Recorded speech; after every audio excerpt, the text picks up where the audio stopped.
குழந்தைகளுக்கு காய்ச்சல் வருவது ஏன் தெரியுமா? காரணம் தெரிந்தால் பதறவே மாட்டீங்க. குழந்தைக்கு காலையில் மட்டும் உடல் சூடு அதிகமாக இருக்கிறது அல்லது காய்ச்சல் போல தோன்றுகிறது என்றால் பல பெற்றோர்கள் உடனே பதற்றமடைவார்கள். ஆனால் எல்லா நேரத்திலும் இது பெரிய நோய் காரணமாக இருக்க வேண்டிய அவசியமில்லை. உடலின் இயல்பான மாற்றங்கள் மற்றும் சில சாதாரண காரணங்களால் இப்படியான நிலை ஏற்படலாம். முதலில் முக்கியமானது உடலின் இயல்பான வெப்பநிலை மாற்றம். மனித உடல் நாள் முழுவதும் ஒரே வெப்பநிலையில் இருக்காது. காலை நேரத்தில் சில குழந்தைகளுக்கு உடல் வெப்பம் லேசாக அதிகமாகவோ அல்லது குறைவாகவோ இருக்கலாம். இதனால் கை வைத்து பார்த்தால் காய்ச்சல் போல தோன்றலாம். ஆனால் உண்மையில் அது சாதாரண உடல் மாற்றம் மட்டுமே. இரண்டாவது காரணம் தூக்க சூழல். குழந்தைகள் தூங்கும் போது அதிக போர்வை போட்டு மூடி வைத்தால் அல்லது அரை காற்றோட்டம் இல்லாமல் சூடாக இருந்தால் உடலில் வெப்பம் வெளியேற முடியாமல் போகும். இதனால் காலை எழும்பொழுது உடல் சூடாகவும் வியர்வை சேர்ந்து காய்ச்சல் போலவும் தோன்றலாம். மூன்றாவது முக்கிய காரணம் தண்ணீர் குறைவு. இரவு முழுவதும் தண்ணீர் குடிக்காமல் இருப்பதால் உடலில் லேசான நீரிழிவு ஏற்படலாம். இதனால் காலை நேரத்தில் உடல் சூடு அதிகமாகவும் சோர்வு போலவும் உணரப்படலாம். சில குழந்தைகள் வாயில் உலர்வு மற்றும் சோர்வாக இருப்பார்கள்.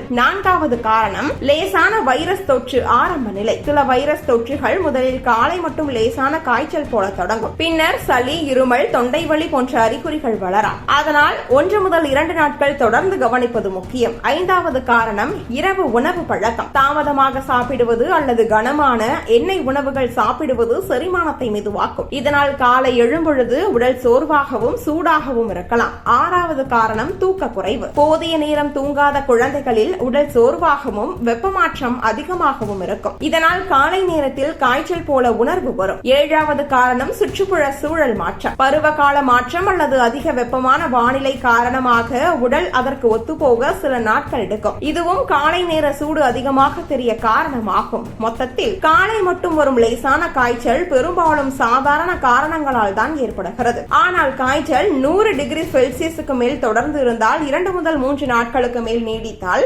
குழந்தை சோர்வாக இருந்தால் அல்லது சாப்பிட மறுத்தால் மருத்துவரை அணுகுவது அவசியம்.